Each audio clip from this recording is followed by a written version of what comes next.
Hello student, आज हम class 10th की वर्कशीट 8 को डिस्कस करेंगे। तो इसमें हमें आज समझना है chemical properties of acid and base. इससे पहले हमने एसिड और बेस की फिजिकल प्रॉपर्टीज़ को देख लिया है। तो चलिए शुरू करते हैं। आज सबसे पहले समझेंगे हम reaction of acids with metal. जो भी मेटल है उसका रिएक्शन एसिड के साथ कैसा होता है, क्या होता है, इसके बारे में समझेंगे। Dilute acids like HCl and H2SO4 react with more reactive metal like zinc and iron to evolve H2 gas। यानी जो भी डाइल्यूट एसिड है, HCl है, H2SO4 है, वो ज़्यादा रिएक्टिव मेटल जो है जैसे कि जिंक है, आयरन है, तो इनके साथ रिएक्ट करके हाइड्रोजन गैस देता है।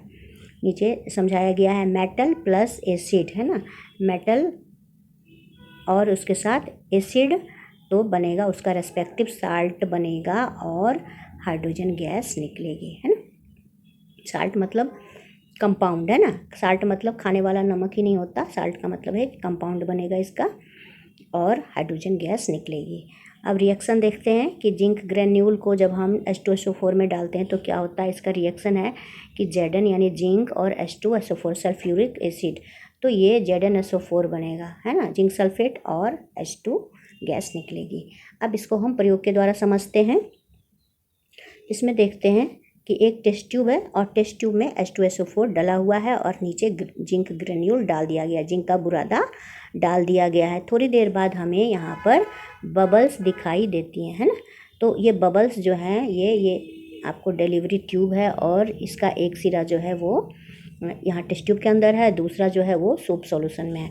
तो बबल्स यहाँ से निकलती हुई इधर से यहाँ सोप सॉल्यूशन में आ जाती है और फिर हम क्या करते हैं कि किसी मैच स्टिक को या बर्निंग कैंडल लिखा हुआ है, जलती हुई कैंडल को यहाँ ले जाते हैं तो वो पॉप साउंड के साथ एकदम से जल पड़ती है। जली हुई तो होती है, एकदम पॉप साउंड करती है और उसका जो फ्लेम होता है वो पेल ब्लू होता है। तो इस तरह से जो ये पॉप साउंड है वो ये बताता है कि यहाँ पर H2 हाइड्रोजन गैस निकल रही है। अब दूसरे एसिड को डिस्कस कर लेते हैं। ये दूसरा एसिड हमारा है नाइट्रिक एसिड, HNO3। अब नाइट्रिक एसिड जो होता है उसका केस थोड़ा सा अलग है HCl और H2SO4 से। नाइट्रिक एसिड सिर्फ मैग्नीशियम और मैंगनीज के साथ जब रिएक्ट करता है तभी देता है H2। बाकी केसों में वो हाइड्रोजन गैस प्रोड्यूस नहीं करता है। क्यों नहीं करता है? क्योंकि नाइट्रिक एसिड जो होता है वो बहुत ही पावरफुल ऑक्सीडाइजिंग एजेंट है। इसीलिए इसमें जो H2 होता है वो ऑक्सीजन के साथ मिलकर के H2O बना देता है। यहाँ पे H2O बन जाता है और मिक्सचर ऑफ नाइट्रिक ऑक्साइड बनते हैं, जैसे कि NO2 बन जाता है, NO3 बन जाता है ना। इस तरह से नाइट्रिक ऑक्साइड बन जाते हैं। तो इसका केस अलग है, इसको ध्यान रखिएगा। अब हम इस तरफ आते हैं, reaction of acids and bases with metal. तो मेटल के साथ एसिड और बेस का क्या रिएक्शन होता है इसको समझते हैं। पहला पॉइंट देखते हैं, when metal reacts with a dilute acid a salt and hydrogen gas are form. तो इसमें भी होती है कि उसका साल्ट बनता है और हाइड्रोजन गैस भी प्रोड्यूस होता है। और इसमें समझना क्या है कि जो the more reactive the metals the more rapid reaction is. जो मेटल जितना ही रिएक्टिव होगा तो रिएक्शन भी उतनी ही रैपिडली होगी। जो हमारी रिएक्टिविटी सीरीज होती है उसमें कुछ मेटल्स ऊपर होते हैं, कुछ नीचे होते हैं, तो जो ऊपर वाले होते हैं वो ज़्यादा रिएक्टिव होते हैं। तो ये सोडियम, मैग्नीशियम, एल्युमिनियम, कैल्शियम, ये सारे मोर रिएक्टिव हैं।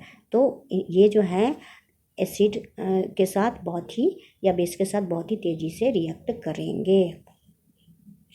The less reactive metal will not react with dilute acid. और जो लेस रिएक्टिव हैं जैसे कि कॉपर है और सिल्वर है, मरकरी है, तो ये डाइल्यूट एसिड के साथ रिएक्ट नहीं करेंगे। अब इसको एग्जाम्पल से समझते हैं कि Zn+2HCl ZnCl2 प्लस H2। तो Zn जो है उसको हाइड्रोक्लोरिक एसिड के साथ मिलाया गया है तो Zn का क्लोराइड बना है और H2 गैस निकली है, जिंक क्लोराइड और H2 गैस निकलती है। अब है reaction of bases with metal. Metal का जो है वो बेस के साथ क्या रिएक्शन होता है। तो इसमें है कि स्ट्रॉन्ग बेसेज जो होते हैं, दो तरह के होते हैं ना, स्ट्रॉन्ग और वीक। तो जो स्ट्रॉन्ग बेसेज होती हैं वो एक्टिव मेटल के साथ रिएक्शन करती हैं और हाइड्रोजन गैस देती हैं। इसका एग्जांपल देख लीजिए, जैसे ये मेटल है Zn और ये सोडियम हाइड्रोक्साइड, ये बेस है। तो दोनों का रिएक्शन जब होता है तो इसमें बनता है सोडियम जिंकेट और H2 गैस निकलती है। ये हमारा हो गया बेस के साथ मेटल का रिएक्शन। अब आगे देखते हैं reaction of acids with metal oxide and bases with non metallic oxide. तो मेटल के ऑक्साइड के साथ और नॉन मेटल के ऑक्साइड के साथ क्या रिएक्शन होता है, इसको समझते हैं। सबसे पहला पॉइंट है कि acid react with metallic oxide to form salt and water. Acid जो है वो मेटेलिक ऑक्साइड के साथ रिएक्ट करके यहाँ भी क्या बनाता है, साल्ट बनाता है, वाटर। लेकिन एक चीज़ देखिए, यहाँ मेटेलिक ऑक्साइड को बेसिक ऑक्साइड लिखा गया है। तो जो मेटल के ऑक्साइड होते हैं उनका नेचर जो होता है वो बेसिक होता है, इसीलिए मेटेलिक ऑक्साइड को बेसिक ऑक्साइड भी कहा जाता है। It is a kind of neutralisation reaction. यह एक न्यूट्रलाइजेशन रिएक्शन का प्रकार है, तरीका, टाइप है ना। अब न्यूट्रलाइजेशन रिएक्शन क्या होता है, उसमें क्या होता है कि एसिड और बेस दोनों मिलकर के साल्ट और वाटर बनाते हैं और दोनों एक दूसरे के इफ़ेक्ट को न्यूट्रलाइज कर देते हैं, उदासीन कर देते हैं। तो यहाँ पर मेटेलिक ऑक्साइड है आपको CaO कैल्शियम ऑक्साइड, और ये है हाइड्रोक्लोरिक एसिड है ना, एसिड है और मेटेलिक ऑक्साइड है ये। तो ये बनता है CaCl2 कैल्शियम क्लोराइड और H2O वाटर। तो यहाँ पर क्या देख रहे हैं हम, एक चीज़ देखिए, जो आपने पहले डबल डिस्प्लेसमेंट रिएक्शन पढ़ा होगा, बिल्कुल सेम ही यहाँ पर है कि कैल्शियम जो है वो क्लोरीन के पास जा रहा है और ऑक्सीजन जो है वो हाइड्रोजन के पास जा रहा है। तो यहाँ पर यही हुआ, CaCl2 बन गया, कैल्शियम क्लोरीन के साथ मिल गया और हाइड्रोजन जो है वो ऑक्सीजन के साथ मिल गया। तो इस तरह से मेटेलिक ऑक्साइड जो है वो एसिड के साथ मिलता है और ये कैल्शियम क्लोराइड क्या है, साल्ट है, और प्लस ये H2O वाटर बन गया। इसमें अपोजिट होता है, जो मेटल का ऑक्साइड होता है उसका नेचर बेसिक होता है और जो नॉन मेटेलिक ऑक्साइड होते हैं उनका नेचर एसिडिक होता है। देखिए यहाँ भी लिखा हुआ है, bases react with non metallic oxide, कोष्ट में लिखा हुआ है ब्रैकेट में acidic oxide to form salt and water. तो मैं यही बता रही थी कि जो नॉन मेटेलिक ऑक्साइड होते हैं वो वास्तव में एसिडिक नेचर के होते हैं, इसलिए इनको एसिडिक ऑक्साइड भी कहा जाता है। और ये भी बेसेस के साथ मिल करके ये भी साल्ट और वाटर बनाते हैं। अब इसका एग्जाम्पल देखते हैं। एग्जाम्पल देखने से पहले ये लिखा है कि इट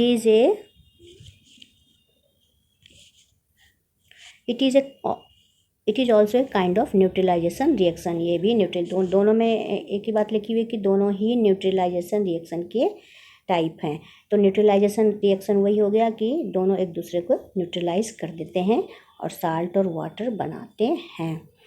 नॉन मेटेलिक ऑक्साइड हो गया CO2 है ना, कार्बन डाइऑक्साइड, और बेस जो है वो कैल्शियम हाइड्रोक्साइड हो गया CaOH2, और CaCO3 कैल्शियम कार्बोनेट, ये जो बना ये साल्ट है, क्या है, साल्ट है, और प्लस H2O वाटर बना है, वाटर प्रोड्यूस हुआ है। तो इस तरीके से हमने देख लिया कि एसिड के साथ और मेटेलिक ऑक्साइड का क्या रिएक्शन है और बेस के साथ नॉन मेटेलिक ऑक्साइड का क्या रिएक्शन है। आगे हम क्वेश्चन डिस्कस कर लेते हैं। पहला क्वेश्चन है, right chemical reaction of iron magnesium calcium and HCl and H2SO4। यानी कि आयरन मैग्नीशियम कैल्शियम का HCl और H2SO4 के साथ क्या रिएक्शन है ये हमें बताना है। तो आइए इसको हम समझते हैं। जब आयरन का रिएक्शन H2SO4 के साथ होगा तो बनेगा FeSO4, फेरस सल्फेट और हाइड्रोजन गैस निकलेगी, है ना। इसी तरीके से जब आयरन का रिएक्शन HCl के साथ होगा तो बनेगा FeCl2, फेरस क्लोराइड और हाइड्रोजन गैस निकलेगी। इसी तरह से मैग्नीशियम का जब HCl के साथ प्रतिक्रिया होगी तो बनेगा MgCl2, मैग्नीशियम क्लोराइड और हाइड्रोजन गैस निकलेगी। इसी तरह से जब मैग्नीशियम का H2SO4 के साथ सल्फ्यूरिक एसिड के साथ रिएक्शन होगा तो ये बनेगा MgSO4, मैग्नीशियम सल्फेट और हाइड्रोजन गैस निकलेगी। आगे देखते हैं कैल्शियम का क्या रिएक्शन होता है। तो कैल्शियम के साथ भी जब कैल्शियम HCl के साथ मिलकर रिएक्शन करेगा तो बनेगा CaCl2, कैल्शियम क्लोराइड और हाइड्रोजन गैस निकलेगी। अब कैल्शियम H2SO4 के साथ जब रिएक्ट करेगा तो बनेगा कैल्शियम सल्फेट CaSO4 और हाइड्रोजन गैस निकलेगी। तो इस तरीके से हमने इसका सारा रिएक्शन देख लिया। अब अगले क्वेश्चन पर आते हैं। अब है question number 2, when Cu reacts with nitric acid will it produce H2 gas और नॉट, जस्टिफाई योर आंसर। तो ये तो हमने पहले ही पढ़ लिया था कि जो नाइट्रिक एसिड है वो मैग्नीशियम और मैंगनीज़ के अलावा और किसी के साथ भी हाइड्रोजन गैस नहीं प्रोड्यूस करता है।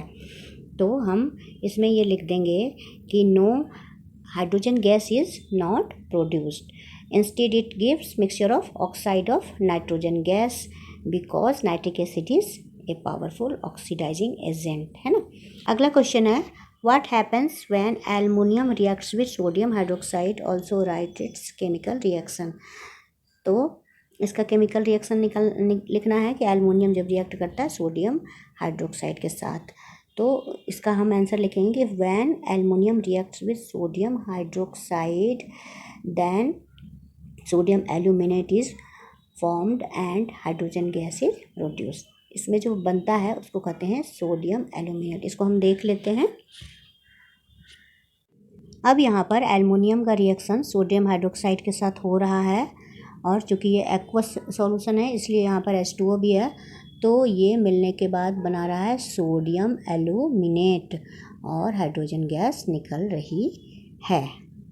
अब है question number 4, how can we say that metallic oxides are basic in nature. हम कैसे कह सकते हैं कि जो मेटालिक ऑक्साइड होते हैं वो नेचर में बेसिक होते हैं। तो यहाँ पर हमें इंडिकेटर का प्रयोग करना होगा। इंडिकेटर के थ्रू हम पता लगा लेंगे कि ये बेसिक है या एसिडिक है। तो यहाँ लिखेंगे हम, when we put red litmus paper in aqueous solution of metallic oxide it will turn blue, it shows that metallic oxides are basic in nature. जब हम उसमें लिटमस पेपर को रखेंगे तो जो रेड लिटमस पेपर होगा वो ब्लू में बदल जाएगा, जो बता देगा कि ये बेसिक है नेचर में।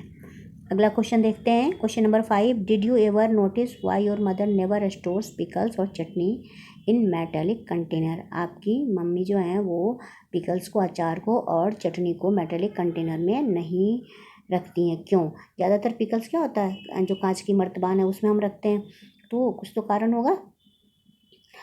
तो जैसे कि हमने पहले पढ़ा है एसिड के शुरुआत में जो पढ़ा था कि जो भी चीज़ें सौर होती हैं उनमें एसिड होती है, और पिकल्स और चटनी का स्वाद भी कैसा होता है, सौर ही होता है।